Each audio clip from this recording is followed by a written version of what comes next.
Welcome to our second camping vlog and guide. So for this video, sa Splendor Hills naman namin naisipang mag-camping, which is located sa Tanawan, Batangas. From Cavite kami galing, so around 2 to 3 hours lang ang biyahe, kasama na stopover for breakfast and pagbili ng mga ibang gamit for camping. On the way to the campsite, searchable siya sa Waze, and pag malapit na sa location, may mga makita kayong mga signs sa kalsada pointing to the campsite, so hindi kayo dapat maligaw papunta dito. This way. Ay, may manok. Yan, Uy, baka sinigang. May manok gagi.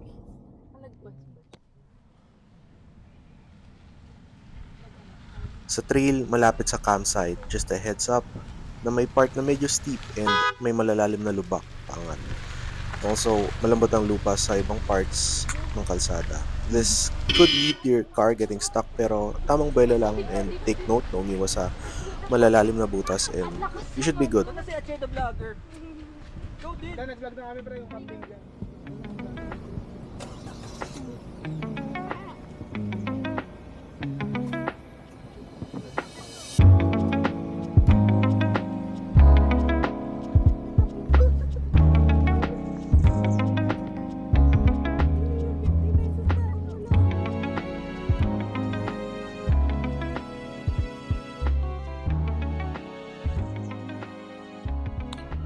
This is the part na sinasabi namin na medyo steep. Camera angles usually diminish the steep looks of the road, kaya mukhang hindi siya matarik on video, pero trust me, in person, matarik dito sa part na to.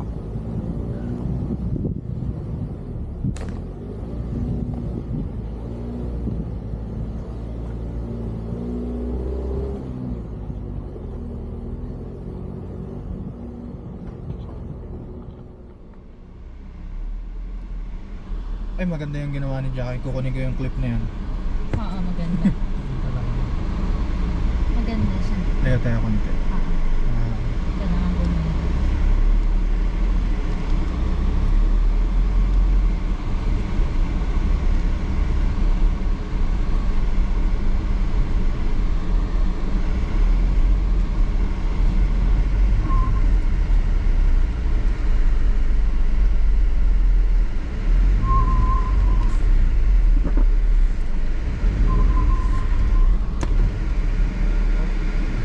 Hindi ka magmamanual. Bumaba kayo. Tao. Manual ka. Paramdam ko nga gaganon kami. Kaya nga gusto kong bumaba. Ben, baba ka muna.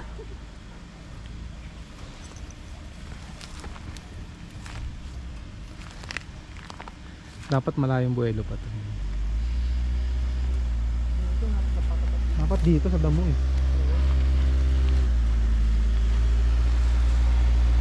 Lalo. Nagpasa mo pa. Nagpasa mo pa. Diyan, diyan, diyan. Oy, Che, tulog!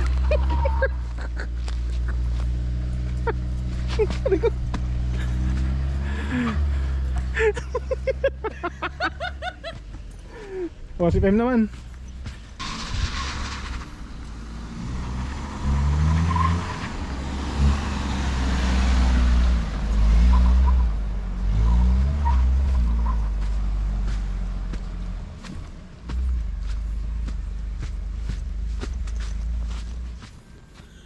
Paglampas sa steep incline ng trail, safe na kayo from being stuck dahil wala nang matarik na dadaanan.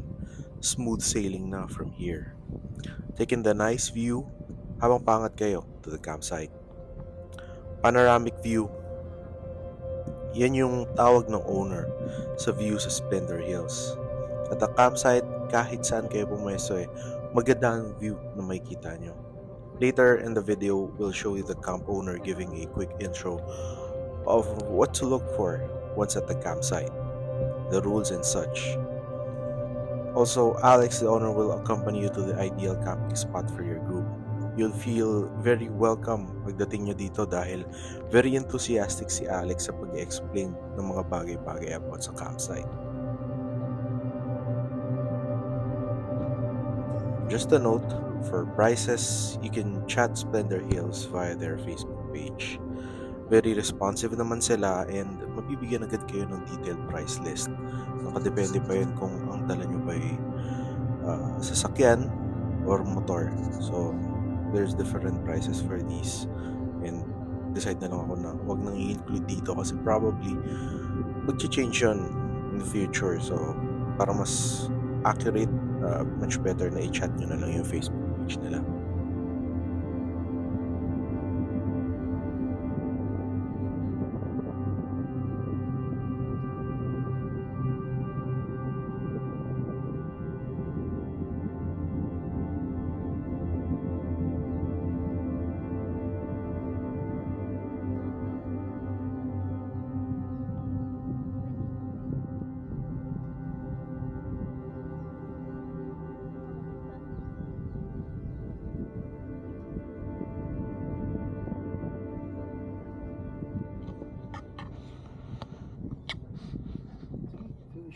Yeah, shooting.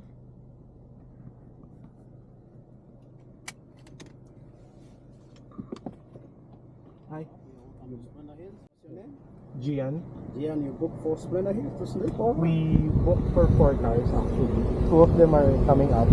The 4th car unfortunately won't be from here, but Alright, so you have 3 cars. 3 cars. How many? 11. 11 packs. 10, and then there's 1 kid, so 11. Alright, what kind of tents do you have? We have, I think, 2 large tents. Okay. Like that, and then yung sa large. Malaki parang ganun. Medium I size. think 3 tents like that, and then I'll get back to you on the other tent. No worries. So just reverse a little bit and follow me. Let me show you one of the good campsites. Yes. Okay. I know you guys come for the view. I'm gonna give you the best. Yes. Welcome to Splendor. Thank you. Then because wind can be very bad. So here at your front you have Mount Makiling, Makulot rather, Cuenca Batangas. So here is the sunset area. So you'll be having a majestic sunset in front of you. Alright? So this is the panoramic view you have here.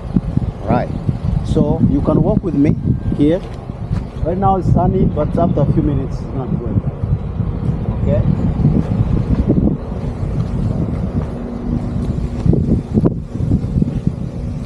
But this is another campground, but since you have 3 cars, actually this is going to be perfect for you.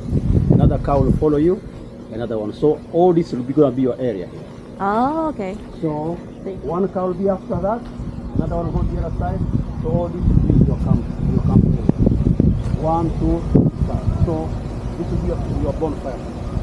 Not far away from the sea. Yeah. Right? Makes sense, right? Yeah. So this is the Splendor you have heard about. Really when you're here. So you can see now here is the volcano right there, that mouth is opening up.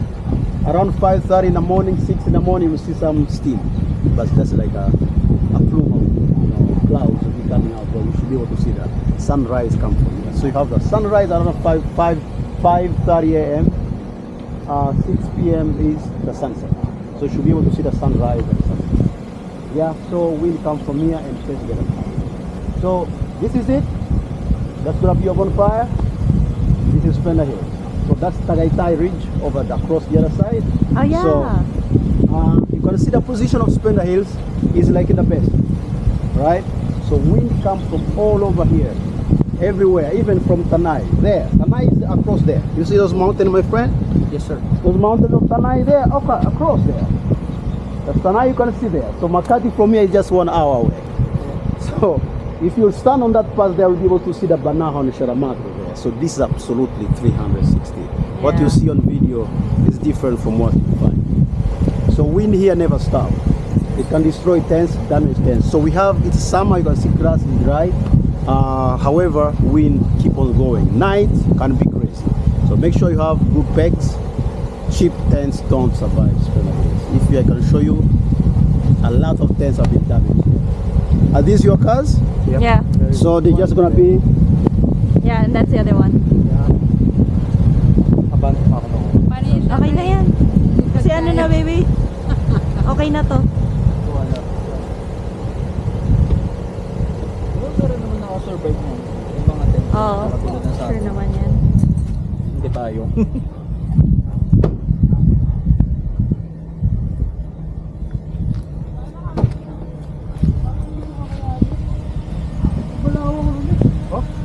Ano namin? Nabala ako pala sila. May malalim. Malalim, hindi ko kita. Are you okay? Yeah, fine. Very good. The dust? It's dust that's being talked. Guys, this is gonna be your camp area. So this is gonna be your place. You're gonna be occupying this area. So now, right now we have at least 2 hours to do alright? But you can still set up your tent, and if you feel 2 hours about the sun, then after that we'll be enjoying the best part of Splendor Hill. You can relax under the shade of those trees, but I'm telling you, you should be able to get a majestic sunset. So my name is Nature Boy Alex from South Africa. I love Philippines, I love Filipino. You guys are awesome. No one can beat you. You're so hospitable. I tell you, I love Philippines. That's why I'm hooked here. I love to stay here. I hope I can. By the way, I come from Africa, the place where you hear about Safari Africa. That's a really place where I come from, where you see those National Geographic. And I'm planning to bring a team from Philippines to South Africa to enjoy the safari, the real safari jungle. So some campers really love the nature, who love the nature. I'm getting some of their names. I'm bringing Filipino nature lovers to really African mission safari. Well, you found a nice spot You here. should be able to get part of that and be recruited in that team. We'll be traveling to South Africa and we bring some people to Africa. I want to really bring the real tourists to see what is really safari missions. Nice. Welcome to Splendor. Thank you so much, sir. What's your name, sir? Nature Boy, Alex. Ninja Boy. Ito ang Ay, grabe. Puso ko parang naiiwan doon sa So loob. dito tayo. Kala ko lulubog tayo. Ayaw ko tumingin sa kalas yung ano. Inigaw ko tayo. Sumayaw ako eh. Tapos si Maxwell na nakaahon ako. Ganun dyan ang ganun sa salam. Yung pala natakpan ng alikabok ang bota. Nadulas pa si Maxwell. Oo, huwag kayo. Tinatawagan na May sayad ka sa ilalim mo. Wala naman sayad. May malalalim lang kasi. Hindi ko napansin yung lubog sa ilalim. Hindi ko nakikita. Bado. Dapat pala pag gano'n. Sabi ko, Oo, group picture tayo. as patras na video mo. Puta, mahal ng content natin. Nabigyan niyo ano? Nadulas na yan. Ni Maxwell. Maxwell. Ay, si Achida na doon. Ako si engineer, may ano na busy. Ay, yung ano ko pala. Upo muna kayo sa, ay yung mga upuan. Kinakatok ni Maxwell. Oo, sabi, ng tarp. 2 hours daw. Sunset dito. So ang araw, ang dito. Ay, dito na tayo? Pwesto natin? Oo, yung tapat ng car. Akala ko dito pa tayo. Hindi. Meron yung Okay na din spacing dito. nila yung ito. Kaya maling lang buhay ito. Kasi naman kaya. Hindi lang niya nakita yung ano. Oo, dalawa kami. Park natin dito. Ilang tents na? Kinabahan ka dito. Kinabahan ako sa harap na. Yun na eh. Kinabahan ako pre, baka gumanon yung kotse. Kaya bumaba na ako. Ay, sa engineer. Labas nila. Lalabas lang namin, napatayo. Tangay lang, kakulay na ng chinelas ko. Why Splendor Hills? Kung ang hanap niyo na lugar ay yung site na ini-enforce nila yung bawal mag-karaoke or any loud music, then this is the place for you. Sobrang peaceful ng lugar. Dagdag nyo na din na madaling puntahan yung location, and by that I mean kahit wala kayong guide, simpleng ways lang mapupuntahan nyo na. Sedan friendly ba? Yes. Nung stay namin may mga nakita kaming sedan ng dala. Though take note na probably sasayad yung sasakyan nyo sa ilalim sa certain spots kasi may mga malalalim na parang pothole sa lugar. Light lang naman yun. I feel like hindi naman makakasira ng sasakyan yan. So, prepare lang kayo for it. The place feels safe. Madami-dami din ang mga staff ng Splendor Hills. So, hindi kayo mawawalan ng tao na mapagtatanungan or may hinga ng tulong kung may kailangan kayo. Sa stay namin, nakahingi pa kami ng tulong sa pagbili ng yelo. Kasi timing na pababa yung isang staff to buy something and they were kind of enough na isabay na yung yelo namin. Also, may nagbebenta din ng buko kapag may available for refreshments. Amenities, lahat ng basic na kailangan nyo, nandun na. A decent comfort room, shower room, may kitchen area na rin sila na may sink and ihawan. So, overall, feeling ko beginner-friendly din yung campsite. Partner that with a view, and I can say Our stay there was time well spent. Definitely a place we would recommend you to visit at least once if you would like to try camping or kahit experienced campers na kayo. A quick look sa campsite namin nung natapos na kami sa pagsiset up. Siguro, tip na din kung summertime kayo pupunta, mag-ready kayo ng sunblock since nasa taas ito ng hill, hence the name Splendor Hills, mabababad kayo sa araw kapag around mga 10 a.m. kayo dumating. Di karamihan ng mga puno dito, so kailangan mabilis kayo mag-setup ng silong nyo. Though pagkakaalala ko meron silang recent na tree planting activity dito para madagdagan ng masisilungan. So probably in the future, hindi na magiging problema to. Pardon our campsite. Sa group na to, at the time, majority sa amin ay first-time campers. And kami naman ng wife ko, second-time camping pa lang. So, hindi pa ganun kaganda ang setup namin. Pero it works naman. Biro namin parang COVID testing area ang campsite namin.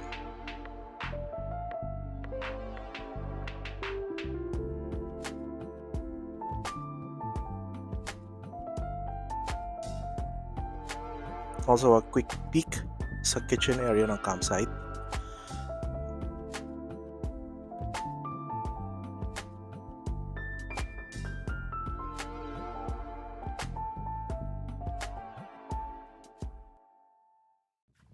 Nagluto ng aligay para daw ma-high blood lahat. Bago. Malayo hospital dito. Okay, no? Alam sa nisang stick. Kasi ugali sa cornstarch. Bas mo na. Simula madumi yan. Pati yung daon ng saging. Ano ginawa niyo doon? Ay! Ano, patayin niyo dito yung daon ng saging mamaya. Para maano. Yung linis. Yes, okay. Baka na, utusan ka naman. Keep ko! Saan pala?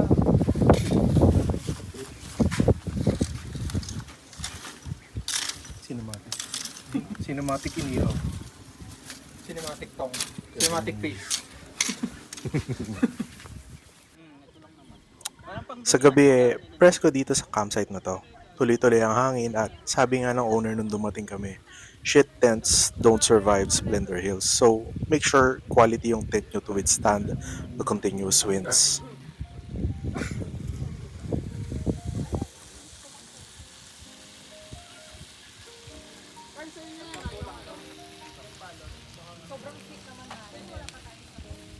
Walang pailaw. Paano kaya ito?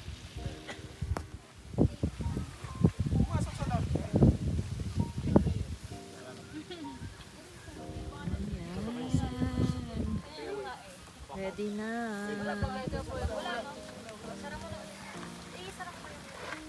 Buksan mo lang siya para makalabas. Ito yung kay Mac and Jackie.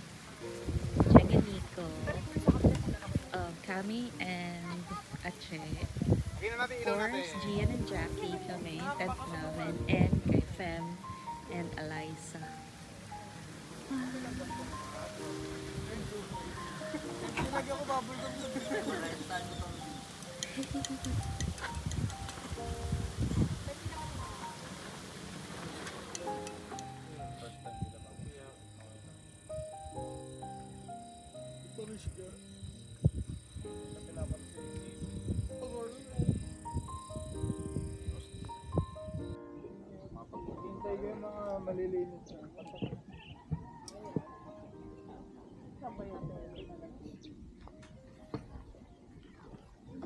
So, if umabot kayo dito sa part na to, thank you for watching and hope to see you again on our next video.